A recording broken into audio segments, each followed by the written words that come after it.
ఆంధ్రప్రదేశ్ రాజధాని అమరావతిలో అసలు ఏం జరుగుతుంది? సో కాల్డ్ రాజధాని అని చెప్పేసి జగన్మోహన్ రెడ్డి మాట్లాడినటువంటి మాటలతోటి అమరావతి రైతుల్లో ఒకంత ఆందోళన వ్యక్తమవుతుంది. ఎందుకు అంటే రాజధాని కోసం భూములు ఇచ్చినటువంటి రైతులు తమ త్యాగాలను మరిచి మాట్లాడడం పట్ల తీవ్ర ఆవేదన, ఆందోళన వ్యక్తం చేస్తూ ఉన్నారు.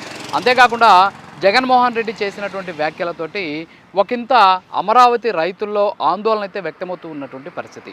ఇంత జరుగుతున్నా సరే కనీసం ప్రభుత్వం చట్టబద్ధత కల్పించేటటువంటి విషయంలో ముందడుగు వేయకపోవడం అనేది కాస్త బాధాకరమైనటువంటి విషయమే అయినప్పటికీ కూడా చంద్రబాబు నాయుడు ఇటీవల హోంమంత్రి అమిత్ షాను కలిసినటువంటి సందర్భంలో ఆంధ్రప్రదేశ్ రాజధానిగా అమరావతికి చట్టబద్ధత కల్పించాలి అని చెప్పేసి ఆయన కోరినట్టు కూడా బయటికి వార్తలు వచ్చాయి. అదే నిజమైతే ఆంధ్రప్రదేశ్ రాజధాని అమరావతిని మార్చేటటువంటి అవకాశం ఇక భవిష్యత్తులో ఉండదు. ఎట్ ది సేమ్ టైం అక్కడ ఉన్నటువంటి రైతులు చేసినటువంటి త్యాగాలకు, వాళ్ళు ఇచ్చినటువంటి భూములకు విలువ ఉంటుంది అనేటటువంటి వాదన కూడా వ్యక్తమవుతుంది. దీంతోపాటు అమరావతి రైతులు కూడా తాము ఇచ్చినటువంటి భూములే కాదు, అవసరమైతే రెండో విడత పూలింగ్కు కూడా భూములు ఇచ్చేందుకు సిద్ధంగా ఉన్నామని చెప్పేసి చెబుతూ ఉన్నటువంటి పరిస్థితి. దీంతోపాటు ప్రస్తుతం రాజధాని నిర్మాణం ఏదైతే ఉందో రాజధాని ప్రాంతం అంతా కూడా రివర్ బేసిన్లో కడుతూ ఉన్నారు అని చెప్పేసి చెప్పినటువంటి వ్యాఖ్యల పట్ల కూడా గతంలో నేషనల్ గ్రీన్ ట్రిబ్యునల్ ఇచ్చినటువంటి ఆదేశాలను ప్రస్తుతానికి తెలుగుదేశం పార్టీ బయటపెట్టి ఇది రివర్ బేసిన్ కాదు అని చెప్పేసి కూడా చెబుతూ ఉన్నటువంటి పరిస్థితి. సో ఈ గందరగోళాల మధ్య అసలు నిజంగా అమరావతి రైతులు ఏమనుకుంటున్నారు? అమరావతి రైతులు తాము ఇచ్చినటువంటి భూములకు సంబంధించి ప్రస్తుతం జగన్మోహన్ రెడ్డి చేసినటువంటి వ్యాఖ్యల పట్ల, కూటమి వ్యవహరిస్తున్నటువంటి వైఖరి పట్ల వాళ్ళు ఏమనుకుంటున్నారు అనేది మనం ఒకసారి అడిగి తెలుసుకునే ప్రయత్నం చేద్దాం. నేను గతంలో కూడా ఫస్ట్ పూలింగ్లో 7 ఎకరాల భూములు ఇచ్చున్నాం.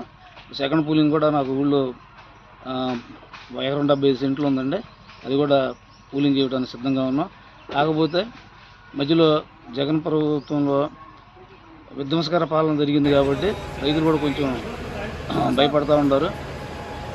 చంద్రబాబు నాయుడు గారి మీద ఉన్న నమ్మకం, కూటమి ప్రభుత్వంలో నమ్మకంతో భూములు ఇవ్వడానికి అందరూ సిద్ధంగా ఉన్నారు. కాకపోతే రిటర్నబుల్ ప్లాట్స్ అనేవి త్వరితగతిని ఇచ్చేందుకు, బ్యాంక్ లోన్స్ ప్రొవైడ్ చేసేందుకు, ఏదైనా కంపెనీలు కూడా మా ఊర్లో పెట్టేందుకు సుముఖంగా ఉండాలని కోరుకున్నాం. కొద్దిగా కౌళ్ళు పెంచేటట్టు, బ్యాంకులో లోన్స్ ఉన్నటువంటి వారికి, పేదవారికి తీసేసేటట్లు, భూములు లేని పేద రైతులకు పెన్షన్లో, ఎస్సీ ఎస్టీ మైనారిటీ వాళ్ళు కూడా వాళ్ళు పనులు చేయించేటట్టు, వాళ్ళకు కూడా పెన్షన్లు ఇచ్చేటట్టు విధంగా ఉండాలని కోరుకుంటున్నామండి. గెజిట్ నోటిఫికేషన్ ఒకటి ఇవ్వాలంటే అభద్రతా భావం మాకు, ఎందుకంటే జగన్ పరిపాలనలో 3 రాజధానులు అని చెప్పి ఇప్పుడు మా మహిళా రైతుల మీద, మా మీద అన్ని కేసులు పెట్టి ఈ విధ్వంసకర పాలన జరిగింది కాబట్టి దాని గురించి భయపడుతూ ఉన్నాం. నెక్స్ట్ జగన్ వస్తే అనే భావనలో రైతులందరూ ఉండారండి. దయచేసి కుటుంబ ప్రభుత్వం గెజిట్ నోటిఫికేషన్ తీసుకురావాలని, అదే చట్టపరమైనటువంటి విధానాలతో ముందుకు వస్తే మా రైతులందరూ కూడా భూములు ఇవ్వడానికి సిద్ధంగా ఉన్నారు. అదేవిధంగా భూములు ఇచ్చినటువంటి గ్రామాల్లో కానివ్వండి, ఇవ్వబోయే గ్రామాల్లో కానివ్వండి, 6,500 ఎకరాలు భూములు ఉన్నటువంటి గ్రామం మాది ఒక్కటేనండి. అందుకని మా ఊర్లో కూడా కొంచెం కంపెనీలు ఏమన్నా తీసుకొచ్చే విధంగా లోకేష్ బాబు గారు కానీ, పవన్ కళ్యాణ్ గారు కానీ, చంద్రబాబు గారు కానీ కృషి చేస్తారని ఆశిస్తాం. మేము భూములు ఇవ్వడానికి సిద్ధంగానే ఉన్నామండి. కాకపోతే మా కొద్దిగా ఈ బ్యాంకు లోన్లు అవి చూసి పెద్దవాళ్ళు ఇస్తే మేము కూడా ఇచ్చేస్తాం. సిద్ధంగానే ఉన్నాం కానీ ఈ ప్రభుత్వం అంతకుముందు తీసుకున్న భూములే సరిగ్గా మొత్తం డెవలప్ చేసి ఇవ్వకుండా మళ్ళీ కొత్తగా భూములు అని చెప్తూ వచ్చారు. మళ్ళీ మేము ఇస్తే మళ్ళీ రేపొద్దున గవర్నమెంట్ మారింది అనుకో ప్రజెంట్, తర్వాత అందరూ ఇబ్బంది పడతాం కదా అని చెప్పి భయంగా ఉందండి అని చెప్పి గెజిట్ నోటిఫికేషన్ ఇచ్చేసేసి ఇంకా అసలు మీకు ఏ ప్రభుత్వం వచ్చినా, బీజేపీ వచ్చినా, వైఎస్ఆర్సీపీ వచ్చినా, ఇంకేది మనకి రాజధాని ఇక్కడి నుంచి తరలించే లేకుండా మొత్తం ఇక్కడ శాశ్వత రాజధాని అని చెప్పి ప్రకటిస్తే మనకు ఇబ్బంది లేకుండా ఉంటుందండి. నేను అంతకుముందు కూడా రాజధానికి 3.5 ఎకరాలు పూలింగ్కి ఇచ్చున్నాను. ఇంకొక 2 ఎకరాలు ఉంది మాది పరిమిలో, అది కూడా పూలింగ్కి ఇవ్వడానికి నాకు ఓకే. కానీ మా భయాలు ఏంటంటే రాజధానికి గెజిట్ నోటిఫికేషన్ ఇవ్వాలి, అండ్ ఇప్పుడు ఈ తర్వాత ఇచ్చిన ప్లాట్లు మాకు బ్యాంకుల్లో లోన్లు వచ్చేటట్టు వీలు ఉండాలి, అండ్ యూత్కి జాబ్స్ ఉండాలి. సాఫ్ట్వేర్ కంపెనీస్ ఇక్కడ అమరావతిలో కూడా కొన్ని వస్తే మేము చాలా హ్యాపీగా ఉంటాం. జగన్ గవర్నమెంట్లో చాలా ఇబ్బంది పడ్డాం. ఈ నేను ఇచ్చిన 3 మాది పొలం కౌలు పడలేదు, ఏ రోజు ఎప్పుడు టైంకి పడలా. ఇప్పుడు కొంచెం చంద్రబాబు గారు వచ్చినాక మాకు టైంకి కౌలు పడుతుంది. ఇప్పుడు పెద్ద పరిమాణంలో పూలింగ్ తీసుకున్నాక మాకు కొంచెం కౌలు పెరగాలని కోరుకుంటున్నాం. మేము రాజధాని గ్రామానికి భూమి ఇచ్చి ఉన్నాము.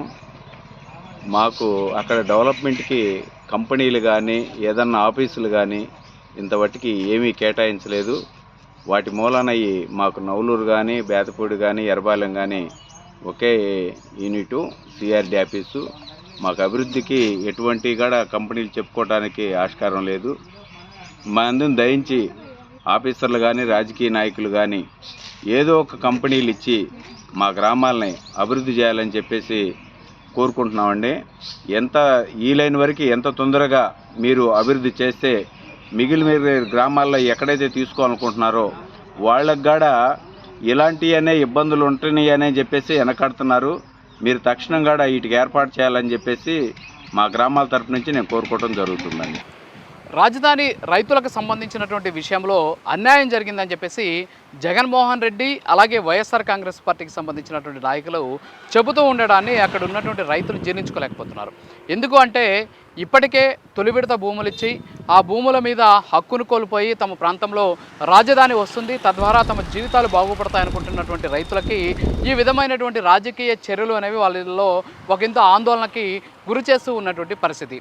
అంతేకాకుండా అమరావతి రైతులకు అన్యాయం జరిగిపోయింది అనేటటువంటి వాదనని వాళ్ళు ఏమాత్రం కూడా అంగీకరించడం లేదు.